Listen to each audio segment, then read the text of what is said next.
Morning, everybody. How are we doing today? It is a Wednesday morning, late September of 2023.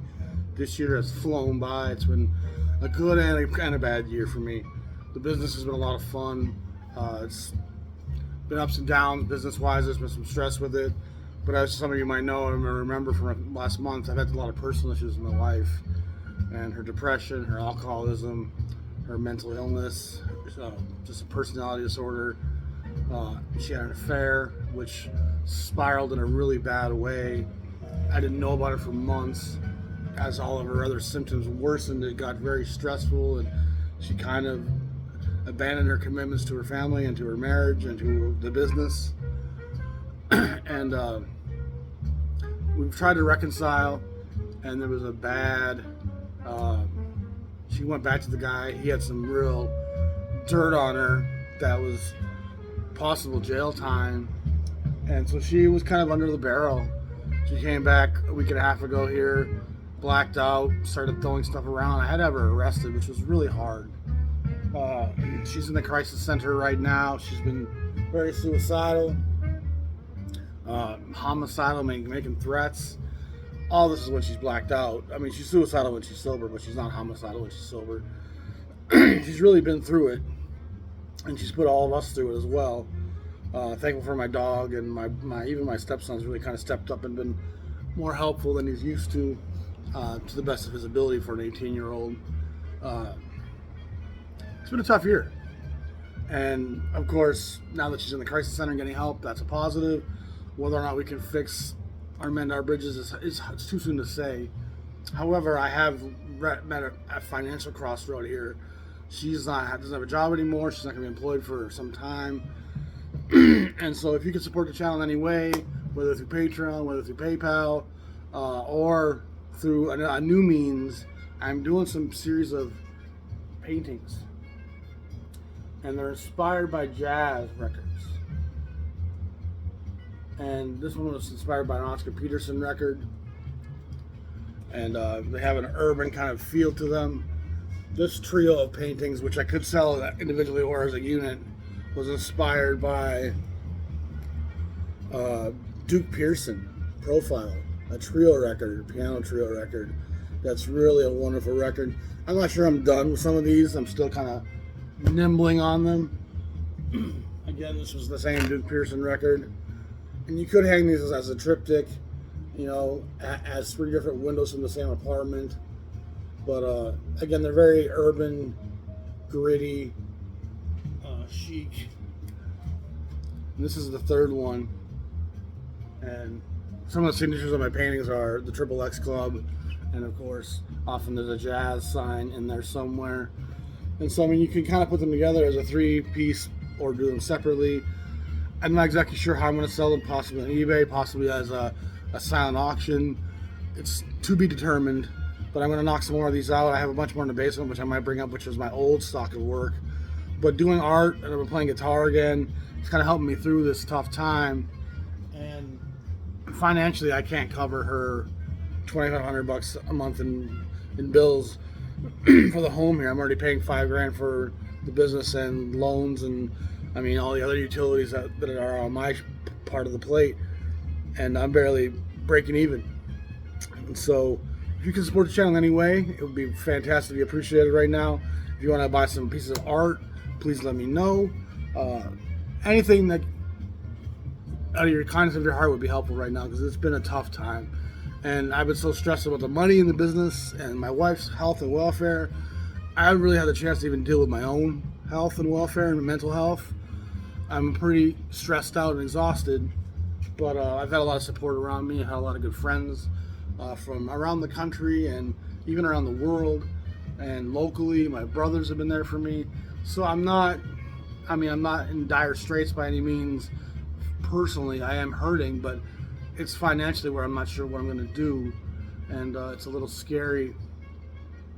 So again, if you want to support this channel through Patreon or through PayPal, or bid on a piece of art, if you're interested, let me know. Write in the comments if you'd like to have a Jazz Shepherd piece of jazz art that's inspired by the gritty urban America that jazz comes from. So I'm still working all that out. But we're gonna get on to the music right now, and I'm still counting my blessings. I'm still lucky and fortunate. And like I said, this first one was kind of a nice urban waterscape. But right now we're listening to a guy by the name of Cappy Lewis, who I came across as a backing trumpet player in some records as an accompanist to singers. And he's just a great, I think he's on not the Peg, it's a Bethlehem session he shows up on. One of those great singers.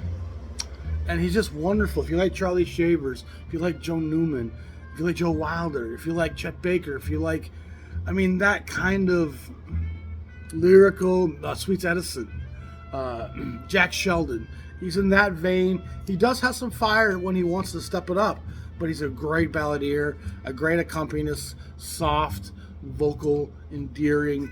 This is him as a leader on the HiFi jazz label out of the West Coast. A record you can probably find for $10-15. It's fantastic stuff. It truly is. I mean, he looks like your normal kind of barbecue and white dude, which, I mean, he could be that guy for sure. He could live next door. I mean, Jack Sheldon certainly looked that way as he got older as well. I can't remember who was accompanying him here. I've looked it up before. I often write it on the record sleeves nowadays, but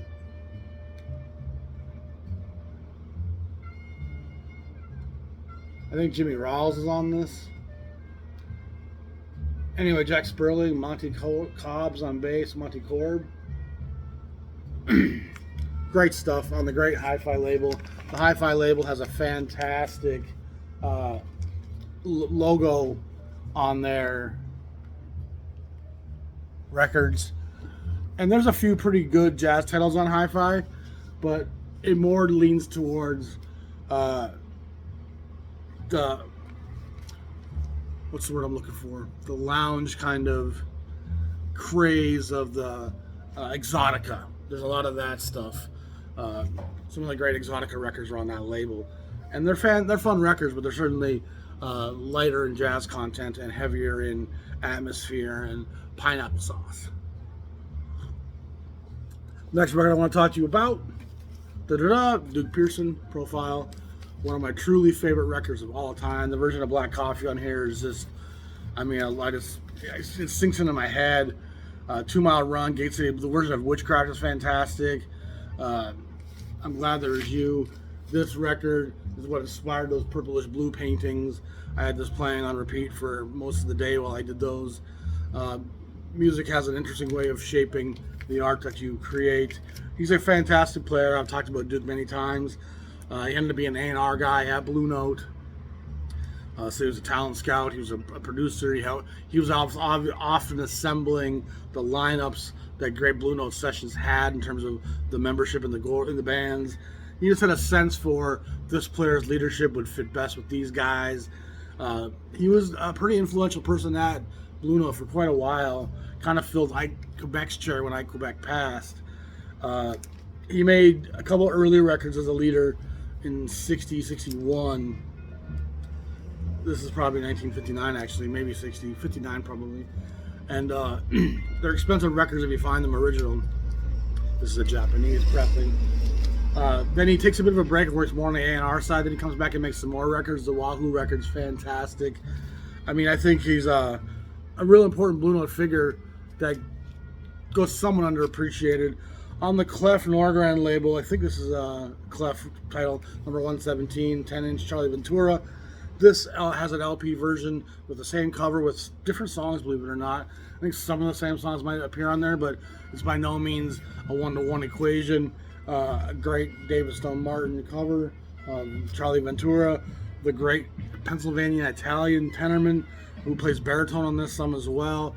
I found this to be a very, very fun record. I listened to it 3 times, and I think it's just at times very sprite and full of energy.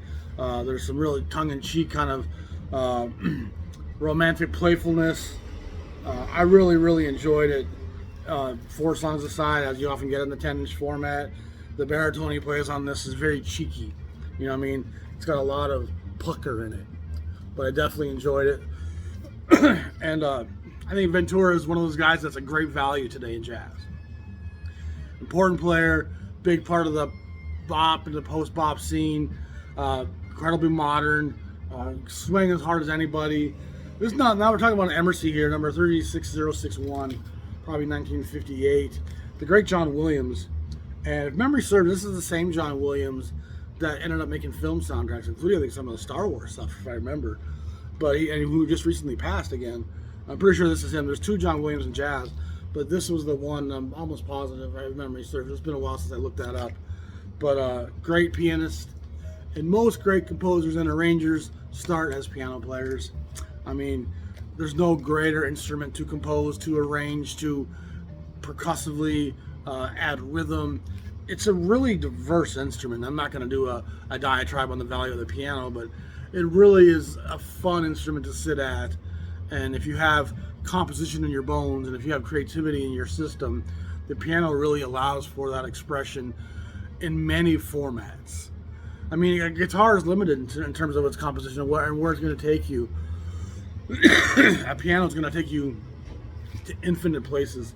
I haven't played this yet. It's going to be played today, but I have played it many times over the years. Gil Mel's Quartet, Mel plays, or Melly. I've heard of different pronunciations. Some of the people I know say I know it's Gil Melly, but I'm pretty sure I heard him say Gil Mel himself, but I'm not positive. Primitive Modern. I like his work at Blue Note, and then he goes to Prestige and does a series of great titles as well. Joe Cinderella's on this with Billy Phillips and Edmund Trigger. I'm sorry, Eddie Thigpen. My eyes aren't what they used to be. Mel is a really interesting player, slightly edges of avant-garde, with some interesting sonic compositions and tonescapes. And of course he gets into film and doing soundtracks once his jazz career is over, which a lot of white cats in jazz did. They stayed in the music business, just not in the jazz business. Mel's an interesting player, a fantastic, expressive tonality, real explosive when he plays the baritone. I think he plays tenor once in a while as well, but an interesting player. And Joe Cinderella really shines on his Prestige Gil Melly records, however you want to say it. I really enjoyed Joe Cinderella. You don't get enough of Joe Cinderella. He ended up being a pretty corporate, safe jingle player, but he was a fantastic player who probably was amiss to not play more jazz. Then we have the great Lem Winchester on Moodsville with Feeling, Moodsville number 11. Of course, this would be a Prestige subsidiary, probably from 1959-60. Winchester was a fantastic vibraphonist, a very interesting player, full of vivacious life. Again, kind of a cheeky player. He's got a lot of playfulness, and he always has a smile on his face. And again, I've talked about the brushstrokes of jazz. The man's smile reveals something about his personality, and his personality reveals something about what he's saying when he's playing. It's an important distinction to make. A guy's face tells you a lot about how he approaches his art. And you can have a one-off and not get a lot, but you get 3 or 4 pictures of a guy, you start to have some insight into who this guy is. You get me 12 pictures of someone, and I'll tell you some of his life story, you know. And so once you can factor in a player's personality, what a jazz musician is saying is not nearly as encoded as many of us like to think. Oh, it's just about notes and virtuosity and playing and ability, when really it's about a guy sharing how his soul and his heart feels over the musical format. So, I mean, that's some of the stuff I've been listening to. I also pulled up this Ernie Henry record. And Henry was a guy who passed way too young on, sadly, on drugs, heroin, if I remember. A great alto player, playing with Wynton Kelly, Wilbur Ware, Philly Joe Jones, which is a pretty trademark Riverside lineup. Philly Joe, Wilbur Ware, and Wynton Kelly were on a lot of sessions for Orrin Keepnews and Bill Grauer's Riverside label. This is recorded in 1957, Riverside number 248, which puts it pretty early in the Riverside canon, in the modern jazz sequence anyway. The modern jazz sequence starts in late 55, and there's a trickle of releases into 56, and then it starts picking up steam going into 57, and then 58, 59, 60, Riverside just explodes with great title after great title. The first 20, 25 titles are them finding their sound. There's Monk in there, there's some Bill Evans in there. I mean, there's some good stuff in there, but they're still trying to identify exactly what vein they're going to go down. And by the time you reach 250, they start realizing the modern jazz path that they're going to pretty much stick to at that point. And they're right behind Blue Note in terms of modern, progressive, hard-bought players in the black community getting the opportunity to record and express themselves in an honest, open context without the fettering of big label considerations and economic decisions. Riverside and Blue Note both were probably poor in the business department. I mean, they were fantastic in the validity of the art, but they weren't great at the money-making part of the business. And Riverside goes out of business when Bill Grauer passes in 61, 62. Blue Note manages to make it to 67 until the sale, and Al and Frank kind of saved it all for a while, but their days were numbered. It's a business at the end of the day. Some of these small labels that were more focused on the art were not long for this world, and that's the sad exchange you get. In order to make great art in a commercial world, the compromises that many will make, you don't want to make, and it probably will limit your lifespan.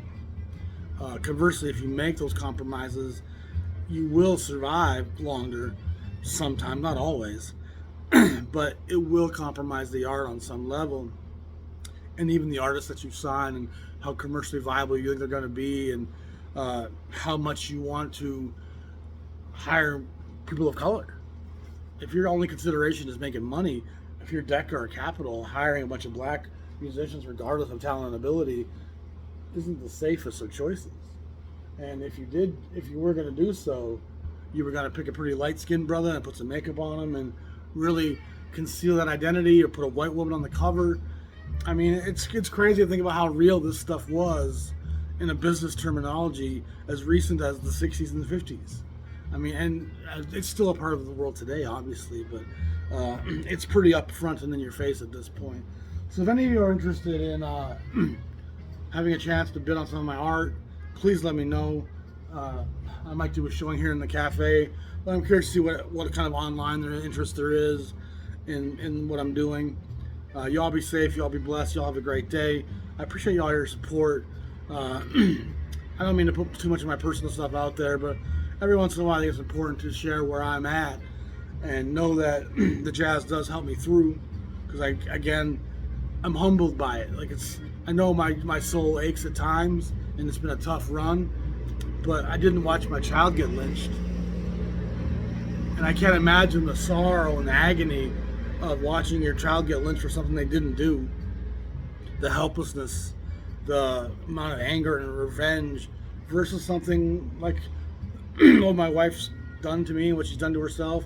I mean, this is hard. I'm not going to diminish it, but I mean, there are people who have seen much greater struggles, gone through the Second World War, watched their village be macheted by mercenaries in Africa. Like, there's things that happen in the world that are so far removed from the pain that I'm dealing with.